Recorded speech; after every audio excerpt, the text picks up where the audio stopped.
नमस्कार मंडळी, मी रुपाली तुमचं पुन्हा एकदा खूप खूप स्वागत करत आहे आजच्या एका नवीन ब्लॉगमध्ये. आजचा दिवस मला छान सुखाचा आणि आनंदाचा जाऊ दे. व्हिडिओच्या थंबनेलवरून तुमच्या लक्षात आलंच असेल की आज आपण कुठल्या गोष्टीवरती व्हिडिओमध्ये डिस्कस करणार आहोत. तर आपल्या मनी सेव्हिंग बद्दलच्या कुठल्या बॅड हॅबिट्स आहेत किंवा पैसे सेव्ह करताना कुठल्या वाईट सवयी आहेत, ज्या आपल्याला आपले पैसे सेव्ह करू देत नाहीत. तर या सवयी आपण बघणार आहोत.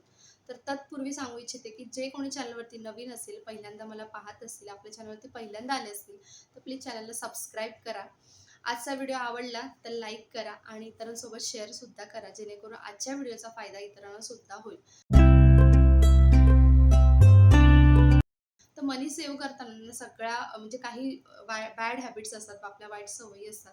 तर त्यातली पहिली जी हॅबिट आहे ती आपण कोणतीही गोष्ट खरेदी करताना, मग ती फ्रीज असो, वॉशिंग मशीन असो, घरातली गोष्ट असू दे किंवा कार असू दे, एखादी टू व्हीलर असू दे, कुठलीही गोष्ट खरेदी करताना आपण आपल्या ॲन्युअल इन्कमचा अजिबात विचार करत नाही. आणि काही काही गोष्टी आपण अशा घेतो की ज्याची आपल्याला खरोखर गरज नसते.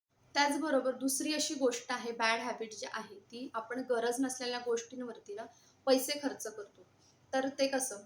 बघा, आपल्याला बऱ्याचदा सवय असते की आपल्याला कॉफीसाठी बाहेर जायचं असतं एखाद्या कॅफेमध्ये किंवा एखाद्या हॉटेलमध्ये. आपल्याला बऱ्याच जणांना सवय असते की घरामध्ये आपण कॉफी, चहा बनवू शकतो, बनवून पिऊ शकतो. तरी देखील एक ट्रेंड झालेला आहे की कॉफी पिण्यासाठी कॅफेमध्येच जाणं पाहिजे. आणि तुम्हाला तर माहिती आहे की कॅफेमध्ये जेव्हा आपण कॉफी प्यायला जातो, तर त्याची प्राईस जी असते ना ती भरमसाठ प्राईस असते, जी आपल्या खिशाला परवडणारी नसते. तरी सुद्धा आपण एक ट्रेंड म्हणून, एक फॅशन म्हणून आपण कॉफी पिण्यासाठी जातो. तर ही एक गोष्ट आहे. त्याचबरोबर जंक फूडसाठी आपण इतके ॲडिक्टेड आहोत की त्याची सवय लागून गेलेली आहे आपल्याला. प्रत्येक आठवडा जाऊ दे, 2-4 दिवस जाऊ दे, की आपल्याला जंक फूड खायचं. जसं की पिझ्झा, बर्गर या सगळ्या गोष्टी ना खूप कॉस्टली असतात, महाग असतात आणि आपल्या शरीरासाठी तर अजिबात हेल्दी नसतात. तरीसुद्धा आपण या गोष्टींवरती पैसे वेस्ट करतो. त्यानंतर घरातली गोष्ट, जसं की आपल्याला इस्त्रीचे कपडे कपडे करण्यासाठी आपण कपडे बाहेर देतो नेहमी. धोबी असतात त्यांच्याकडे देतो आयर्न करण्यासाठी. तर ती गोष्ट आपण घरातसुद्धा करू शकतो. तरीसुद्धा आपण त्या गोष्टी बाहेर देतो आणि त्याच्यावर पैसे खर्च करतो. त्यानंतर कपडे याची खरोखरच गरज नसते लॉन्ड्रीमध्ये वॉश करण्याची, ते आपण घरीसुद्धा अगदी डेलिकेटली वॉश करू शकतो आणि त्यासाठी अजिबात पैसेसुद्धा वेस्ट होणार नाहीत. त्यानंतर तिसरी अशी गोष्ट जी आहे, ज्यासाठी आपण पैसे खर्च करतो, तर आपण वेगवेगळ्या अशा बाजारात खूप गोष्टी आहेत.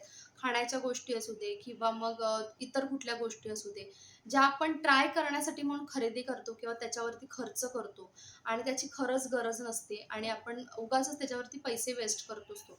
मग हॉटेलमधला एखादा पदार्थ कोणी सांगितलं आपल्याला, की ह्या हॉटेलमध्ये हा पदार्थ छान मिळतो.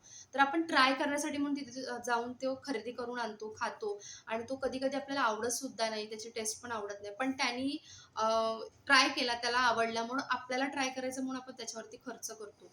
किंवा अशा गोष्टी आपण बाजारातून विकत घेऊन येतो, ज्या खरोखर गरजेच्या नसतात, ट्राय करण्याची गरज नसते. त्यानंतरची जी बॅड हॅबिट आहे ती आपल्या किचन रिलेटेडच आहे. बऱ्याचदा मी व्हिडिओमध्ये सुद्धा सांगितलेलं आहे, की प्रिपरेशन खूप महत्त्वाचं आहे. आपल्याकडे जर मील प्लॅनिंग नसेल प्रॉपर, तर आपण उगाचच नको असलेल्या भाज्यासुद्धा खरेदी करून घेऊन येतो किंवा जी आठवड्याच्या भाज्या आपण आणतो, तर त्याच्यापेक्षा जास्त खरेदी करून घेतो.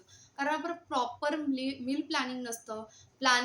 त्यामुळे ना नकळत आपण बऱ्याचशा गोष्टी अशा घेऊन येतो आणि त्याची खरोखर गरज असेल. तुम्हाला तर माहिती आहे, भाज्या, फळं ह्या गोष्टी आठवड्यापेक्षा जास्त टिकत नाहीत, खराब होतात. जरी आपण फ्रीजमध्ये ठेवलं तर त्याची जी हेल्थ व्हॅल्यू असते, न्यूट्रिशनल व्हॅल्यू असते, तर ती खराब होते. म्हणजे जाते ती व्हॅल्यू. काही उपयोगाचं राहत नाही ते फळ किंवा त्या भाज्या. ज्या वेळेत आपण जर त्या खाल्ल्या नाहीत तर. तर अशा वेळेला आपण जर मील प्लॅनिंग नसेल, प्रॉपर प्लॅनिंग नसेल, तर अशा गोष्टी आपण खरेदी करून घेऊन येतो, फ्रिजमध्ये डंप करून ठेवतो आणि मग खराब झाल्यानंतर त्या बाहेर फेकून देतो आणि आपोआपच आपले पैसेसुद्धा वेस्ट होतात.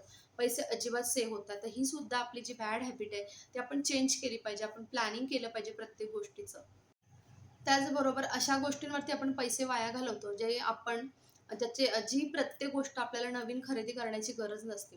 कारण बाजारात ना सेकंड हँड ऑप्शनसुद्धा खूप अवेलेबल आहे. सेकंड पर्चेससुद्धा तुम्ही करू शकता. ज्याला सेकंड हँड पर्चेसिंगसुद्धा म्हटलं जातं. रियूज करू शकता त्या गोष्टी तुम्ही.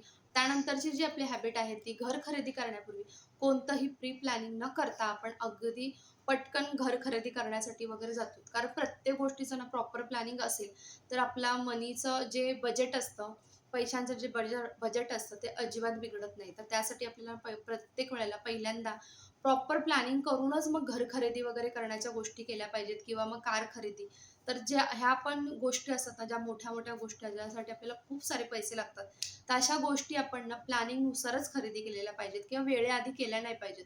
एक प्रॉपर वेळ ठरवली पाहिजे. ह्या होत्या माझ्या मनी सेव्हिंगच्या बॅड हॅबिट्स तुमच्यासोबत शेअर केल्या. तुम्हाला कशा वाटल्या मला कमेंट सेक्शनमध्ये जरूर सांगा आणि आवडल्यास लाईक, सबस्क्राईब, शेअरसुद्धा करा. चला मग आजचा व्हिडिओ इथेच एंड करते. पुन्हा येते छानसा व्हिडिओ घेऊन तुमच्यासमोर हजर राहते. तोपर्यंत मस्त खा आणि स्वतःची काळजी घ्या.